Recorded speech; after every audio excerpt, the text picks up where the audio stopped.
Olá, bem-vindo ao Fragmento X. Hoje começa a Semana do Medo. Prepare-se para histórias arrepiantes, mistérios e suspense. Uma semana especial para desafiar sua coragem. Junte-se a nós nessa jornada sombria. Vamos explorar os segredos do desconhecido. Prepare-se para mergulhar em mistérios reais e lendas assustadoras. Não esqueça de curtir, se inscrever e comentar o que mais te assusta. Hoje, vamos desvendar o caso do Poltergeist de Enfield. Pronto para encarar o medo? Então, aumente o volume e venha comigo. Nossa história começa não com um evento dramático e estrondoso, mas com algo pequeno, quase mundano. Era a noite de 30 de agosto de 1977.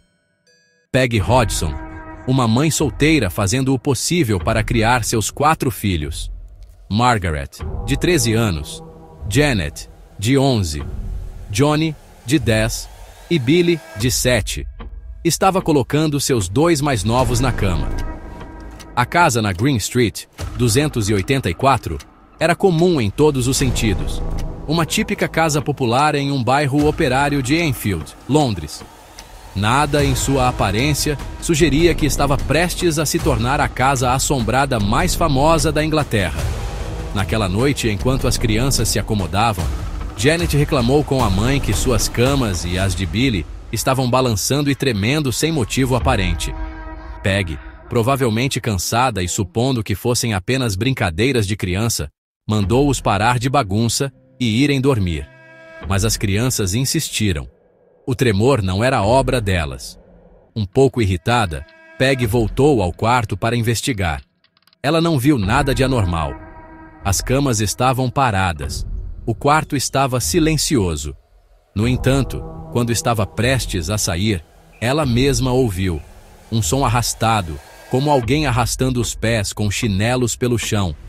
Ela examinou o quarto, mas estava vazio, exceto por ela e as crianças. Então, uma pesada cômoda, que ficava encostada em uma parede, deslizou vários centímetros pelo chão. Peggy tentou empurrá-la de volta, mas uma força invisível resistiu aos seus esforços. Era como se o próprio móvel estivesse vivo, empurrando com imensa força. Naquele momento, o mundo de Peggy Hodgson virou de cabeça para baixo. Aquilo não era uma brincadeira de criança. Algo estava terrivelmente errado em sua casa. Aterrorizada e completamente perplexa, Peggy reuniu os filhos e fugiu da casa, buscando refúgio com seus vizinhos, Vicky e Peg Nottingham. Ela explicou freneticamente o que havia acontecido, os sons arrastados, os móveis impossivelmente se movendo. Vicky, um construtor robusto, estava cético, mas concordou em ir à casa ao lado e investigar. Ele entrou na casa dos Hodgson, percorreu cada cômodo e não encontrou nada de errado. Tudo estava parado e silencioso. Ele estava prestes a descartar tudo como uma imaginação hiperativa quando ele também ouviu uma série de batidas altas e rítmicas que pareciam vir de dentro das paredes, ecoando pela casa vazia. Ele procurou uma fonte, um cano solto, um problema na fiação, mas não encontrou nada. As batidas o seguiram de cômodo em cômodo. Ele saiu da casa, abalado, e confirmou a Peggy: tem algo lá dentro. A família estava com muito medo para voltar naquela noite. No dia seguinte, desesperada por ajuda, Peggy Hodgson fez o que qualquer cidadão faria. Ligou para a polícia. Uma única policial, Caroline Hipps, chegou ao local, esperando lidar com uma simples briga doméstica ou talvez uma pegadinha. Ela entrou na casa com Peggy e começou sua entrevista. Enquanto estavam sentadas e conversando, uma cadeira no canto da sala de estar de repente se levantou do chão e deslizou cerca de 1,5 metros pela sala. Não havia ninguém por perto. Não havia fios, truques que ela pudesse discernir.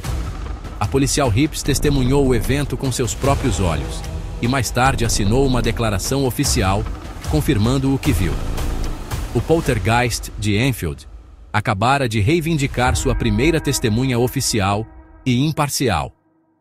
O pesadelo não era apenas real, mas estava apenas começando. Nos dias e semanas seguintes, Os fenômenos na Green Street 284 escalaram dramaticamente, transformando-se de ruídos estranhos e móveis em movimento em um ataque implacável e aterrorizante à família Hodgson. Os ruídos iniciais de batida se tornaram uma presença constante, um tormento percussivo que parecia ter sua própria inteligência, muitas vezes respondendo a perguntas feitas pelos presentes. Bolinhas de gude e peças de Lego de repente se materializavam no ar, batendo no chão e nas paredes como se fossem arremessadas por uma mão invisível. Objetos eram arremessados pelos cômodos com velocidade perigosa, forçando a família a se abaixar e se proteger do agressor invisível que havia se instalado em sua casa. A casa não era mais seu santuário. Havia se tornado uma zona de guerra. O foco da atividade parecia se concentrar em Janet Hodgson, de 11 anos. Sua cama era a que mais balançava violentamente. Era ela quem mais frequentemente era alvo dos objetos voadores. Mas o assédio logo se tornou muito mais pessoal e assustador.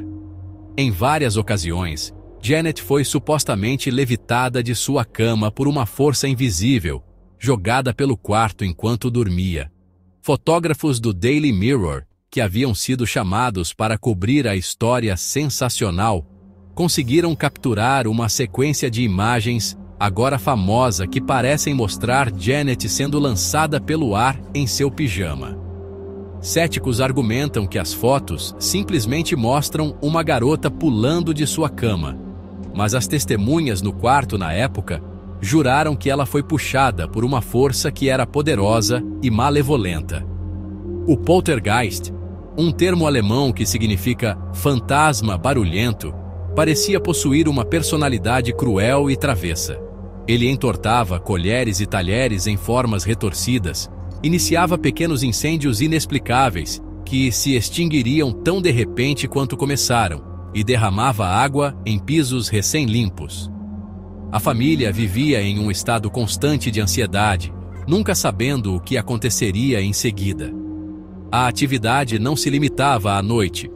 Esses eventos bizarros ocorriam à luz do dia, muitas vezes na frente de várias testemunhas, incluindo jornalistas, policiais e, eventualmente, investigadores paranormais. A vida da família estava completamente desorganizada. As crianças estavam exaustas e aterrorizadas, incapazes de dormir, seu desempenho escolar sofrendo. Peggy estava no limite, uma mãe impotente para proteger seus filhos de uma ameaça que ela não podia ver nem entender. Este período marcou a transição do caso de uma curiosidade local para uma sensação da mídia nacional. Repórteres e investigadores da Society for Psychical Research, notadamente Maurice Grosse e Guy Lyon Playfair, tornaram-se presenças constantes na casa dos Hodgson. Eles documentaram mais de 1.500 incidentes paranormais separados, registrando meticulosamente cada batida, cada objeto arremessado, cada evento inexplicável. Eles estavam determinados a encontrar uma explicação racional, montando câmeras de vídeo e equipamentos de gravação de som por toda a casa.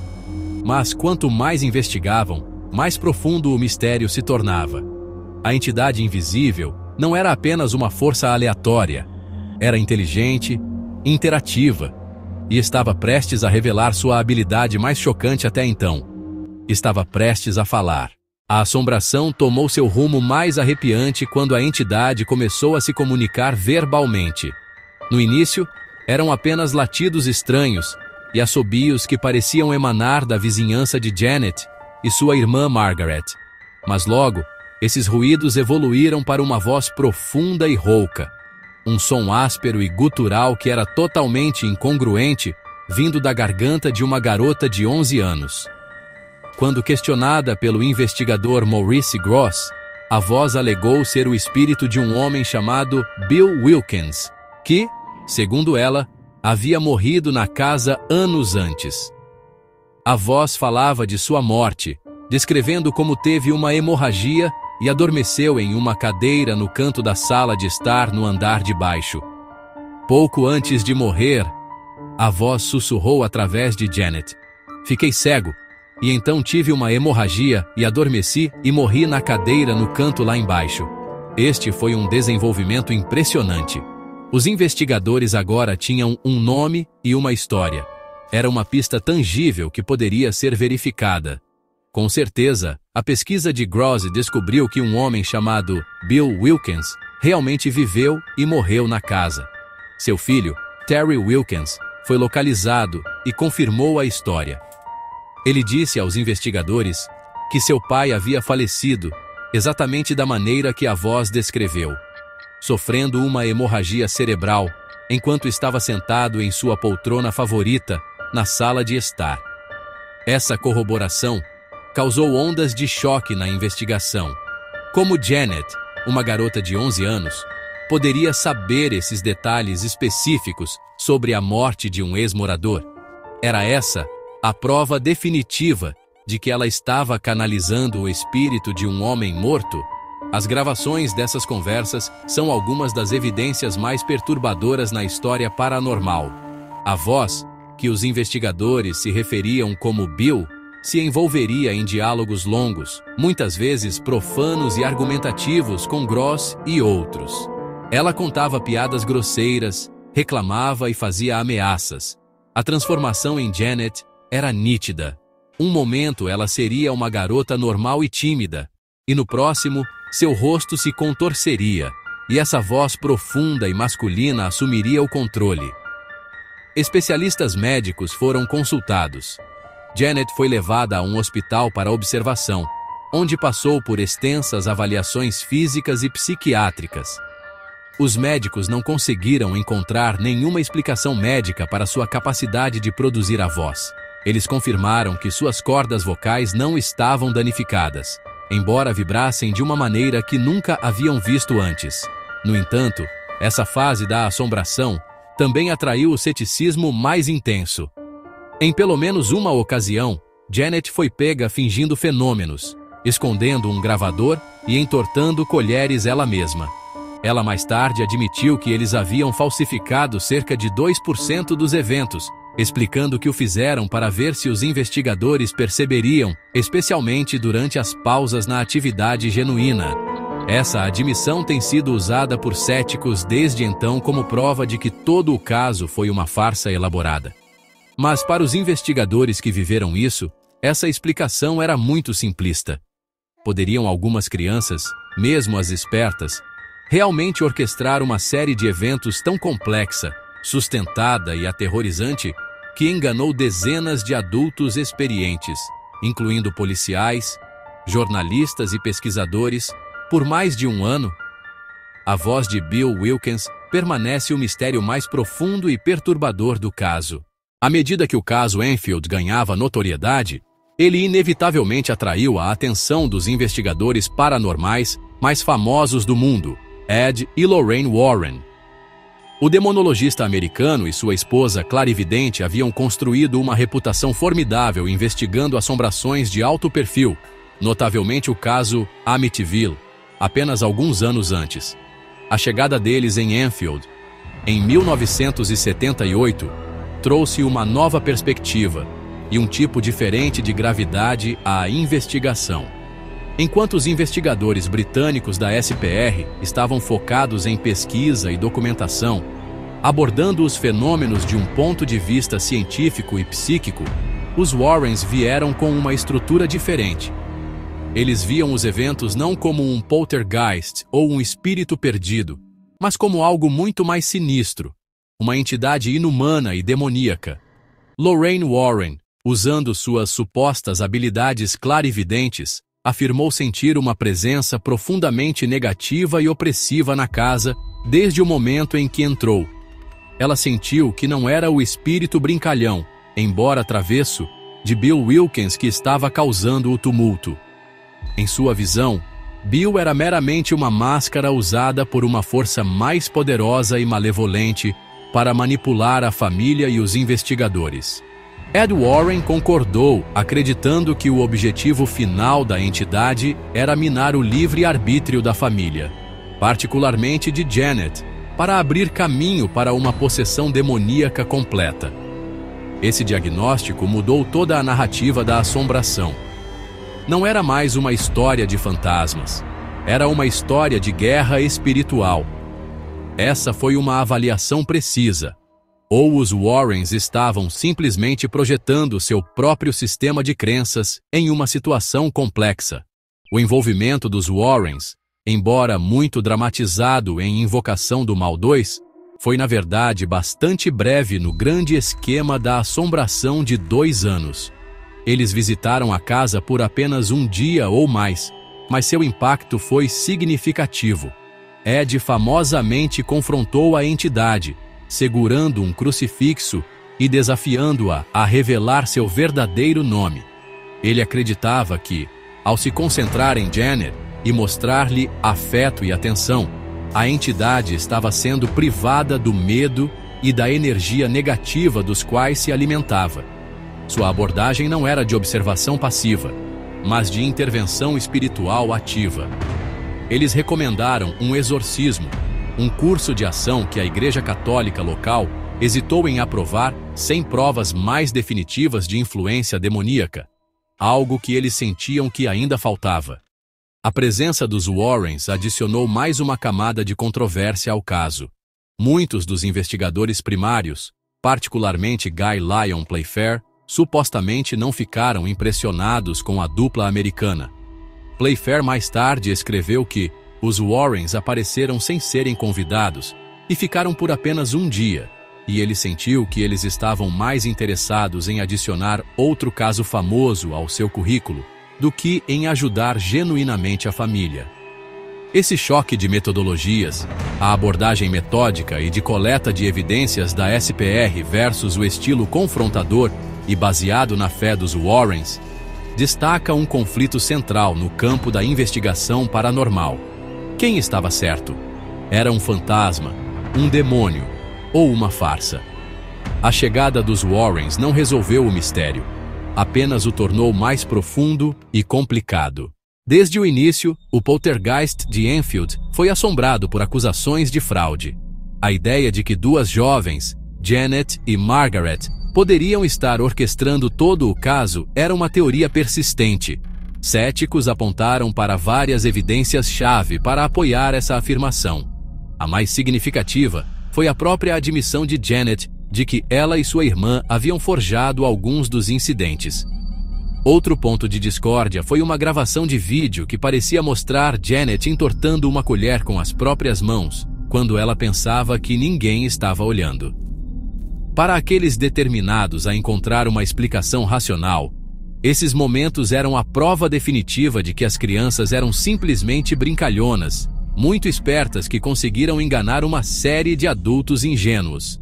No entanto, o argumento de uma farsa tem dificuldade em explicar a vasta abrangência e complexidade dos fenômenos. 2 crianças realmente poderiam fazer uma cômoda de 22 quilos deslizar sozinha por um cômodo? Elas poderiam projetar uma voz masculina profunda e rouca por horas a fio, sem causar danos permanentes às suas cordas vocais? E quanto ao testemunho de mais de 30 testemunhas independentes, incluindo policial, vizinhos e jornalistas, que juraram ter visto e ouvido coisas que desafiavam a explicação lógica? O investigador Guy Lyon Playfair, que passou centenas de horas na casa e inicialmente era cético, convenceu-se de que os fenômenos centrais eram absolutamente genuínos. Ele argumentou que não é um caso de ou isso ou aquilo, mas sim ambos. A farsa ocorreu junto com a atividade paranormal real. O debate continua até hoje, criando um estudo fascinante sobre crença e percepção. Os crentes apontam para os detalhes verificados da morte de Bill Wilkins, a declaração policial assinada e o grande volume de eventos documentados como prova irrefutável de uma ocorrência sobrenatural. Por que uma família se submeteria a uma provação tão angustiante por 2 anos? Céticos propõem teorias alternativas.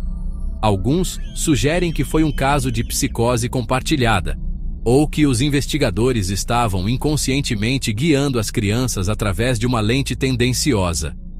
Em última análise, o Poltergeist de Enfield nos deixa com mais perguntas do que respostas. Ele nos força a confrontar os limites da nossa compreensão. Onde traçamos a linha entre o grito de uma criança por atenção e um grito genuíno de socorro de um ataque paranormal? O caso serve como um espelho perfeito. O que você vê nele reflete suas próprias noções preconcebidas. A história da família Hodgson permanece um dos enigmas mais convincentes e perturbadores do século XX. Então, o que podemos tirar de uma história como o Poltergeist de Enfield? Depois que os investigadores foram embora e os holofotes da mídia se apagaram, a atividade na casa da Green Street diminuiu gradualmente até parar completamente. A família finalmente conseguiu encontrar alguma paz. Mas os ecos daqueles eventos ressoaram por décadas, não apenas como uma aterrorizante história de fantasmas, mas como um profundo drama humano. Isso nos ensina sobre a natureza do próprio medo, como ele pode desorganizar vidas, dividir comunidades e desafiar nossas crenças fundamentais sobre o mundo. O calvário da família Hodgson nos lembra de nossa própria vulnerabilidade diante do desconhecido, aquela sensação de impotência ao sermos confrontados por algo que simplesmente não podemos explicar ou controlar. Esses casos sobrenaturais, acredite você neles ou não, desempenham uma função crucial em nossa cultura. São fábulas modernas que nos permitem explorar os limites de nossa realidade em um espaço seguro. Eles tocam uma parte primal de nossa psique, a parte que se pergunta o que acontece depois que morremos, a parte que vê uma sombra em um canto escuro e imagina uma presença. A história de Enfield nos força a fazer grandes perguntas. Acreditamos em fantasmas? Existe um reino espiritual que coexiste com o nosso? Uma casa realmente poderia guardar a impressão psíquica de uma tragédia passada? Estas não são perguntas com respostas fáceis, e lidar com elas é uma experiência profundamente pessoal, e às vezes inquietante. Para mim, a lição mais importante de casos como este é a importância da empatia. Independentemente da causa final das perturbações, o sofrimento da família Hodgson foi inegavelmente real. Peggy Hodgson era uma mãe aterrorizada pela segurança e sanidade de seus filhos. As crianças estavam vivendo um período traumático e confuso que as marcaria para toda a vida. Ao ouvir sua história, ao tentar entender seu medo, nos conectamos com nossa própria humanidade. Aprendemos que por trás de cada manchete sensacional e de cada conto assustador, há pessoas reais cujas vidas foram viradas de cabeça para baixo. E isso, por si só, é uma verdade poderosa que vale a pena lembrar. E assim, fechamos a porta da Green Street 284, por enquanto. Mas as perguntas que ela levantou pairarão no ar por muito tempo. O que vocês acham? O Poltergeist de Enfield foi um caso genuíno de atividade poltergeist ou uma farsa inteligente e elaborada? Eu realmente quero saber suas opiniões, então, por favor, deixem suas teorias e opiniões na seção de comentários abaixo. E com isso, o primeiro capítulo da nossa Semana do Medo chega ao fim. Se vocês gostaram deste mergulho profundo no desconhecido, por favor, mostrem seu apoio clicando no botão de curtir. E o mais importante, inscrevam-se e ativem as notificações para não perderem a jornada de amanhã em outro canto escuro do nosso mundo. Qual caso devemos investigar a seguir? Me avisem. Mantenham a curiosidade e fiquem seguros.